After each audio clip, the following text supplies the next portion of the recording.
Welcome to another episode, everyone. LA Blood members who are locked up in prison. One of them has been locked up for 33 years, has a message for the youth.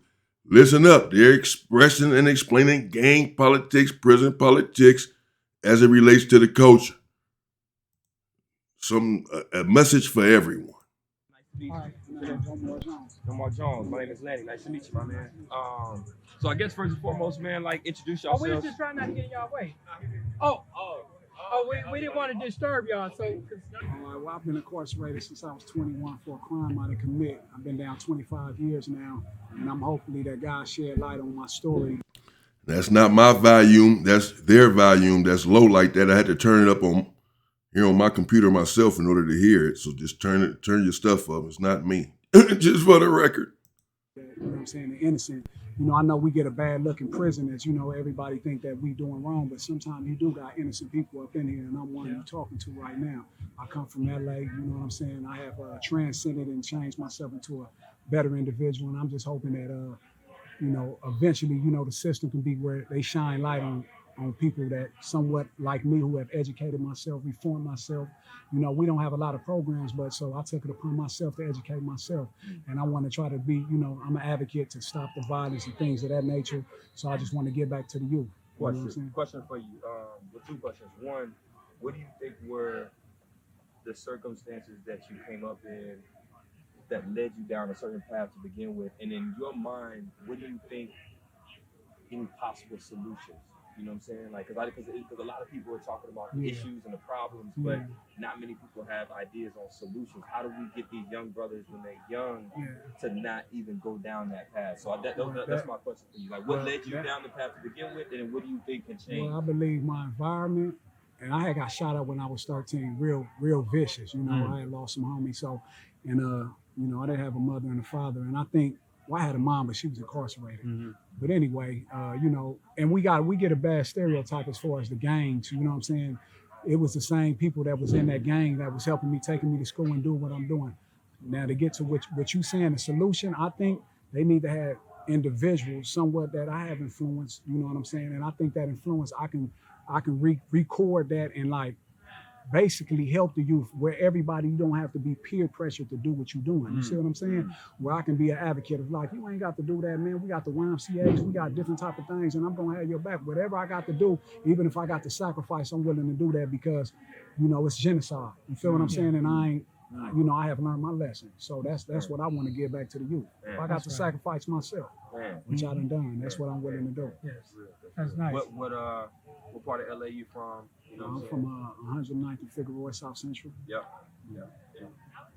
My man, introduce yourself. How you doing? My name is Jay Burton, #free Jay Burton. You say 109th and Figueroa, South Central, Denver Lane Blood.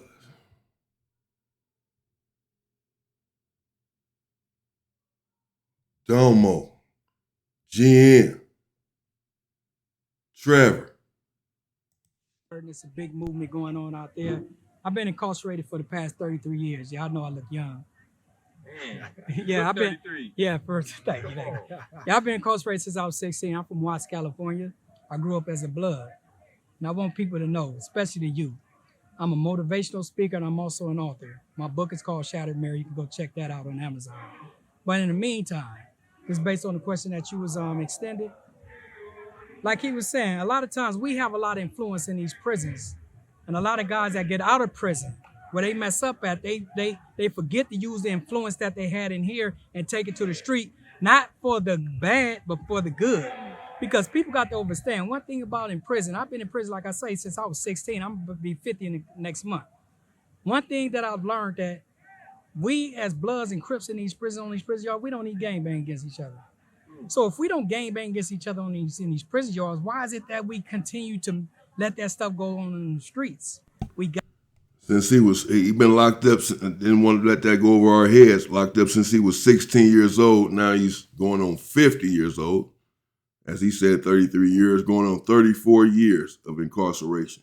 Since he was 16, so apparently was tried as an adult. In order to still be in there, he received a lot of time because if you were tried as a juvenile, they don't hold you past 25 years old. nearly 50. He was tried as an adult for whatever the crime was. Must have been a crime serious enough to try him as an adult. So that individual, nearly 34 years or 34 years now, and he says that he's an advocate for the youth, a prison advocate, a jailhouse lawyer. He's from Watts, California, a blood member from Watts. The other individual there is from Denver Lane Bloods, apparently. Well, whatever, it doesn't really matter where they're from. They're trying to give back. Apparently, they're trying to speak to the youth in their own way and get the message out that prison and the prison politics and the gang politics lead to nothing but death and destruction. And it is true that individuals have influence and need to use that influence to help to steer the youth into the right direction. Give all that you can anyway. Some are going to listen, some are not. But you have to try to give back the best that you can and help to get us out of the situation that we are all in our communities, which is a genocidal situation. And I'm pretty sure he's just about to allude to the fact that, other individuals have spoke on this before of late, that and I've said it many times here on the channel, the Inside Story with me, Damian Porter. Please subscribe to the channel if you have not done so. That I've done over 30 years of incarceration, for those who may not know, if you're new to the channel. And I've said many times in here that you go to prison and you're cool, for the most part, with the individuals that you have beef with on the street. The same individuals, if you are a Crip that is in prison, let's say for killing the blood or vice versa, you end up being cool with these individuals while you are there in prison, because we all have to stick together. It's a black thing. That's the ironic, the ironic thing then about it, all of it. That the same individuals that you go to prison for committing a crime against, shooting, killing, receiving a life sentence for, in the name of your gang, he's a so-called op, a so-called enemy, so you go and delete this individual and go to prison. The same gang of the member that you just deleted and that you now have life for in prison, you're going to be hanging out with in prison. You went to prison for doing something to someone from that gang. Now you're in prison frolicking around with the same individuals from that gang. But they were just your enemy, and you had so much animus towards them just recently on the street that you killed one of them and got a life sentence for it. Now you have to come together with the same individual and sometimes become close like brothers with the same individuals that you received a life sentence for. It makes absolutely no sense. The gang culture itself makes no sense then, as it relates to individuals going to prison, as it relates to anything, but particularly as it relates to individuals going to prison for doing something to a so-called enemy. Got to change the mindset. We got to get them hard drugs up out them communities, because that's also altering our way of thinking. The way we think is going to it's designed on the way you're going to act, because the way you think. So what do you think when you touched on that? That's something that I don't think a lot of people on the outside understand. Mm-hmm. When you say Bloods and Crips ain't banging on each other in here, what do you think is the difference? What do you when you come in here? Yeah. Because the perception on the outside is that it's even worse because you close quarters with, Well, let me explain. Here's the difference. One thing about prison, we have not only you learn discipline, right? But we got rules. You break these rules, something's gonna happen to you. Yeah. See, on the streets, we got certain type of rules, but we don't have them. The word I'm missing is structure. Gotcha. Structure. In prison, we got structure. You do something to it, like a Crip couldn't just come and do something to me. They got to actually go to the Bloods and ask the Bloods, look, this is going on. So, but we don't do that. It's like policing your own. Mm-hmm. Mm-hmm. So when we start learning to police our own on them streets and start building our community and stop hurting our community, because, when I was young, I came up, like I said, I came up as a Blood in LA. But one thing about me, when I was when I first came to prison, when I turned 18 back in 91, I was in Old Folsom State Prison. And I seen some rivals that had got me when I was in the county jail. I got at my homies like, look, there was something to do. They was like, no, you're not coming up here with that. So wait a minute. How is it that we get, after we leave prison, we go back to to them streets, and we forget about that structure that we had when we was in them prisons? That means you wasn't serious about it. See, I'm serious. I'm an advocate. I've been advocating for many years. I'm a jailhouse lawyer. I fight for prisoners. I fight for everything that we got coming. But it's not easy. It hasn't been easy at all. And Yes. the thing that, you know, we've been discussing on the outside is like, how do we take the culture and flip it, right? So to your point, instead of these actions that are destroying the community, What's the freaking question, man? Can't hear you. protecting the community, Dang. destroying it, right? See, You I know what I'm always saying? look at- So yeah, sorry how do about we that. flip it? See, I always look at gangs are military. Mm. We got a lot of people that's actually positive in our communities, but they scared to come out because they don't have the military. I'm gonna use the policing. Yep. If they don't have the policing, they're gonna be scared to go up to them youngsters because them youngsters gonna turn on them. Yeah. So the thing is, it's about structure, and with that structure, it comes with discipline in the mind, and the youngsters, they look up to us. But if they looking up to all the wrong things, they gonna repeat the wrong things. Yeah. So there's like with me and him. We learned from a young age to be a certain way. But when we came in these prisons, we realized that, wait a minute, that really wasn't the right way. So you let me and him out today. We have a lot of influence in these prison yards, and some of us have a lot of influence on the streets, but a lot of them young ones not going to look at us that way because a lot of them remember or they heard of the old self. Yeah. And the old self was the destructive one. Yeah. So when they see the constructive one come in there and he got, he coming in there like, look, this is the way we're supposed to do it. Yeah. A lot of them might not listen, but you know what I do? Especially like even on these yards, you know what I do? I go get at him, look, go get at the young homie, because I know they might not listen to me, but I know they'll listen to him. Yeah. And this is the way we have to do it on the streets. They might not listen to me, but I know you got influence in the neighborhood. So look, this is what you tell them. This is how you go about it. Yeah. But what we got to also realize is that we can't talk, when we talk to them, to the youth, we got to let them know that we feel their pain as well and listen to them. Because a lot of times if we listen to them, they're going to tell us what's wrong. But a lot of times, if I'm going to be scared if I know that you my father and I know you're going to punish me every time I'm trying to come to you. So you know what? So I'm going to go to him. Yeah. Because I know he's not going to punish me. Yeah. But if we got to learn how to actually communicate with the people, and that's our jobs now. Yeah. He was put here illegally. I got caught up in a scandal that's going on, but like I say, it's a big movement, so I can't really speak too much on it. But I will be back out there. But I do know something. The things that I did in the streets, it manifests into me getting caught up into this lifestyle, and it manifests me to come to prison. So the things he may have done, he may have not done this. But a lot of times, because we was in a lifestyle, we got to realize that when we put in the universe, it will manifest. First, it starts in the mind. So if I'm just thinking about thug and stuff, drug dealing and all that stuff, even though I didn't do this crime, something negative is likely to manifest from that.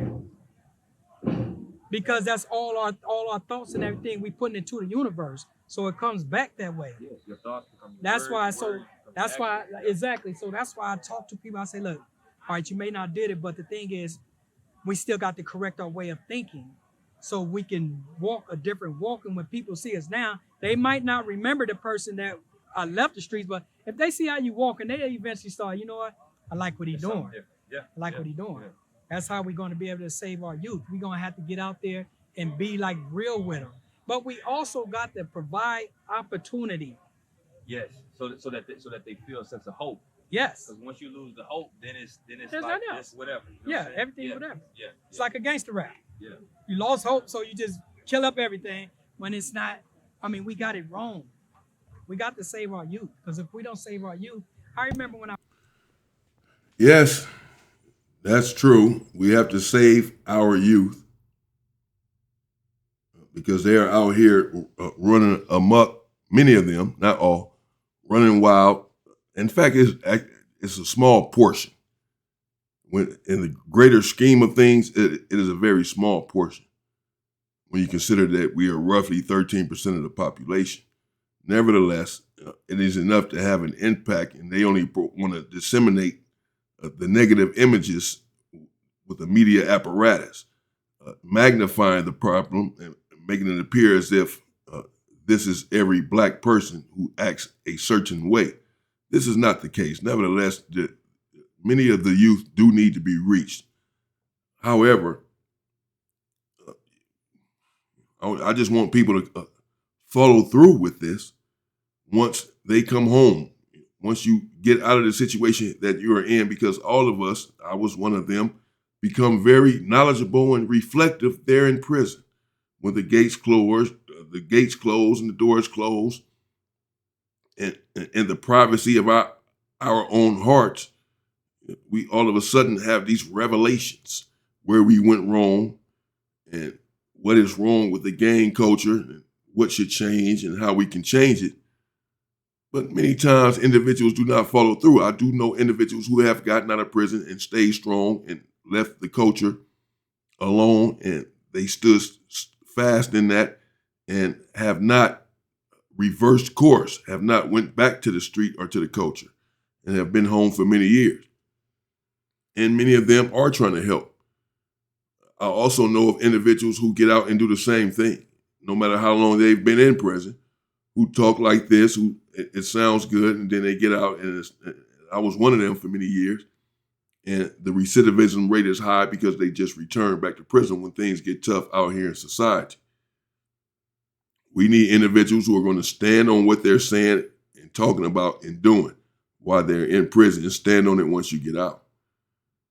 Don't have people out here fighting for you to come home, only for you to get home and do something unbecoming of a grown man, find yourself back in prison, letting down the society. We need strong men out here. And you know this, you're saying this, and get out and do something about it. That's it. Hopefully they will. I first came to prison. This is in my next book that I'm putting out, but my book, Shattered Mirror, that's one of my memoirs. This is based on me coming up in Watts and how when I came up in the 80s, back when we came up, it wasn't that many Bloods. There was a whole bunch of Crips, but not that many Bloods in LA. So it was real hard to be a Blood. I mean, you had to really be really with it to be a Blood. And today it's a whole bunch of Bloods now. So they don't really have no understanding on the struggle that we went through. So when we came to these prison yards, a lot of Bloods started veering towards educating ourselves because we really didn't have that many of us. So we don't have the numbers, but the more educated you become, the more powerful you become. So a lot of us start getting ourselves involved in educating ourselves. And a lot of times people call it, you got that prison talk in prison right now. But instead, what you should do, you should say, you know what? I like what you're doing. Yeah, I'm proud of you. I'm proud of you. But we don't do that. We don't reward for that. And when we not reward for that, people we don't want to show that side of you. Yeah. So it's like when we grew up, we didn't grow up saying smart is cool. We got to change that. We got to change that mentality.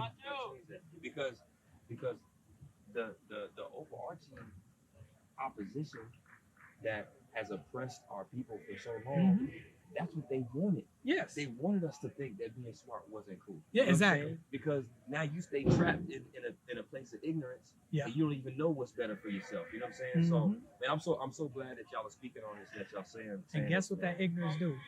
It promotes more ignorance.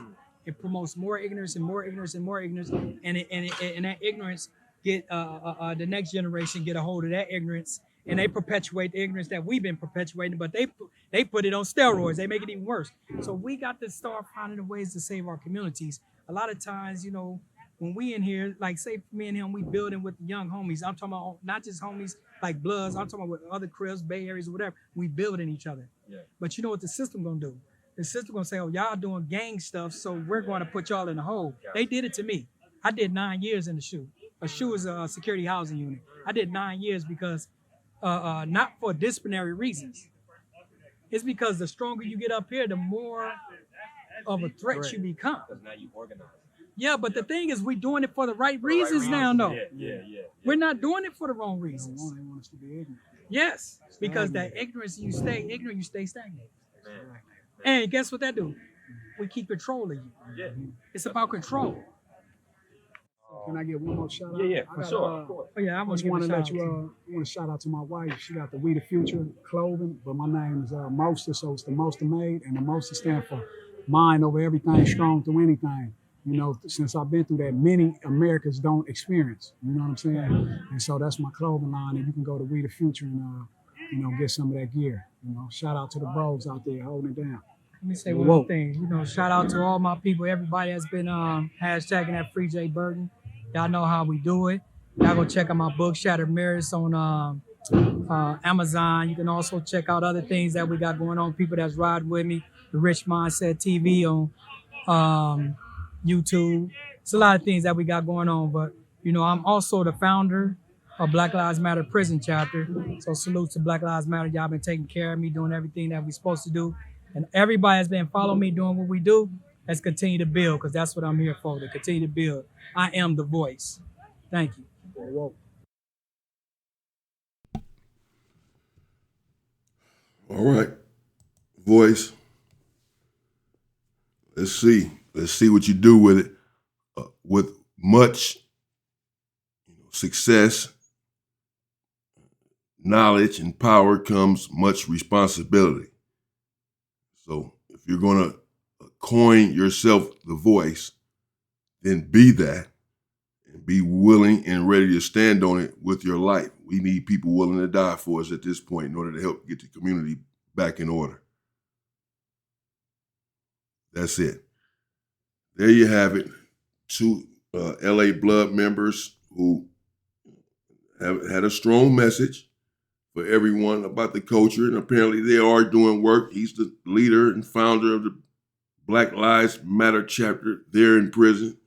That's good work. That's strong work. Apparently he is standing on what he is speaking to this point. And I have no reason to doubt that he'll do that once he is free. And hopefully he will be free at some point, both of those individuals there, that they can, again, be an asset to the society, to the community, because we are in desperate need of strong stand-up individuals who care about the people. And they made much sense with the beefs and conflicts here on the street in society that we involve ourselves in as it relates to so-called opposition, so-called other gangs, oppositional gangs, enemies, and all of this nonsense. And then you go to prison for doing something to one of them and end up being in a cell with one of the individuals from that same gang, and you all are cool. Makes absolutely no sense. And it's something that should be looked at. These rules need to change, and quickly. We can at least put down the weapons. If nothing else, start with that. Stop the violence. Stop harming one another physically. And go from there. We need to start working on that in a serious way and soon. I mean, we need to come together. The heads need to come together, and we need to stop this nonsense. That sort of went somewhere else other than the interview, but that's what's on my brain, bro. Stay safe and shout out to those individuals. Stay safe, and I wish them safety inside of the prison. And hope freedom for them and other individuals who are experiencing the hellish life that is the belly of the beast that is prison. Stay safe and stay free, people.